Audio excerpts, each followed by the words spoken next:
प्रियमने प्रभु जीशुଙ୍କ नामरे समस्तଙ୍କୁ Premiere नमस्कार जणाए। आपण मन करूछंती ए स्थान केउठार अछि बोली? एहाको गॉड्स इन कहा जाए जहा जीसस रिडीम्सर परिसर मध्यरे अछि। एठारे बहुत सुंदर कोठरी समूह प्रस्तुत करा जाई अछि जो जहा द्वारा जो माने बाहर आसीबे से माने बहुत सुंदर भाबे रहिबे पुनी प्रार्थना करि पारुथिबे। आपण माने मध्य ए स्थान को जेबे आसीबे निश्चय आपण प्रार्थना करि परिबे। तेबे आज ईश्वरଙ୍କ वाक्य आम मानक पई कोन अटे?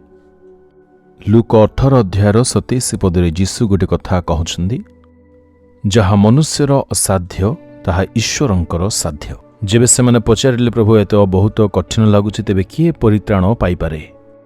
जेतेबेले किछि विषय गुडिक आममानंक द्वारा हेबा बहुत असंभव प्राय मन होई थाए, सेतेबेले आमे माने बहुत विब्रत व्यतिव्यस्त पुणी असंभाळ परिस्थिति सकाशु बहुत आमे माने व्याकुल होई जाऊ। सेतेबेले तो आमे माने कहि थाउतु गला आउ किछि हेबने। एणु जीशु कहले मनुष्य पक्षरे एहा असाध्य अटे। निश्चय आममानंक पई समस्त विषय असंभव असाध्य होई पारे, किंतु ईश्वरंक निमंते कौनसी विषय केबे मध्य असाध्य नुहे। से सबु किछि साधन करि पारिबे। एणु प्रभुଙ୍କ लोक माने डाक्टर कोन कहउछन्दी औषध अनुसारे तांको कला कौशल अनुसारे ही से कथा कहि पारंती, किंतु आममानंक परमेश्वर अलौकिक कार्य करिबारे से वीर अटंती, सक्षम अटंती। तांगठारे कौनसी विषय केबे मध्य असंभव नुहे। तेबे आपण काहीकि भयभीत हेउछन्ती? भयभीत हेबार कारण कोन अटे? कोन ईश्वर आज सक्षम नुहंते कार्य करिबा पई? थरे मो अमेरिका जाइथिली। गोटे युवा दंपति मो निकटकू आसिले, पुणी सेमाने बहुत दुखर सहित मते कहिले, आज्ञा आमर अनेक वर्ष हब विवाह होई, किंतु ए जे कौनसी संतान होई नाही। तहिरे मु सेमानकु कहिले, आपण माने तो बहुत बड़ एक सहरर बसवास करूछन्ती, एई स्थानरे कोन डाक्टर मानक परामर्श आपण नै नांती? तेबे सेमाने कहिले, आज्ञा हाँ आमे माने विशेषज्ञ मानक निकटकू जाइथिलु, किंतु सेमानक ठारे मते कौनसी आशा को आमे माने आउ ए जाय देखि पारि नाहु।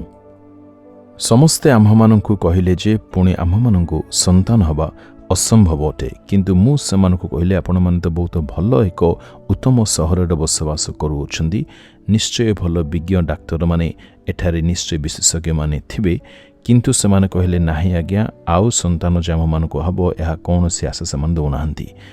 एणु मु सेमानकु कहिले, तुमे माने भय करो नाही, जे ईश्वरंक पक्षरे कौनसी विषय केबे मध्य असंभव नुहे।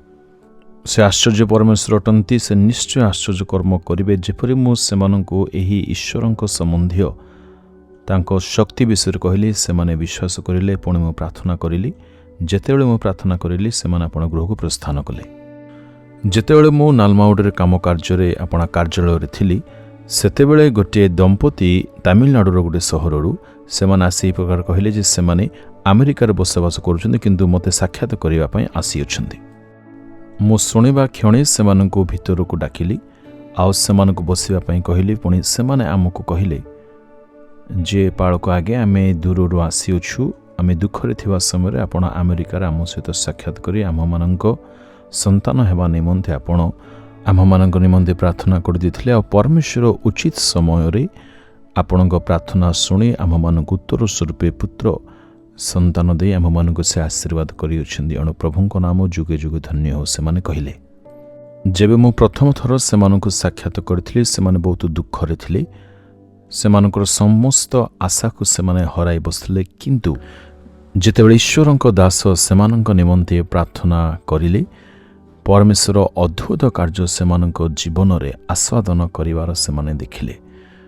एणु प्रभुଙ୍କ लोक माने मु आपण मानंकु उत्साह करी कहिबा पई चाहूछि, आपण मानक वर्तमान परिस्थिति जहा हेउना काहेकि डाक्टर कोन कहउछन्ती केबा कोनसी ऑफिसर आपण मानंकु कोन कहउछन्ती ताहा बड़ विषय नुहे। जे पर्यंत ईश्वरंक ठारे एक व्यक्ति संपूर्ण हृदय सहित विश्वास सहकारे जदि प्रार्थना करिवे, परमेश्वर निश्चय अद्भुत कार्य करिबा पई आज मध्य से सक्षम अटंती। एणु आसंतु आमे माने अपना जीवन समर्पण करी ताहांक ठारे प्रार्थना करिबा।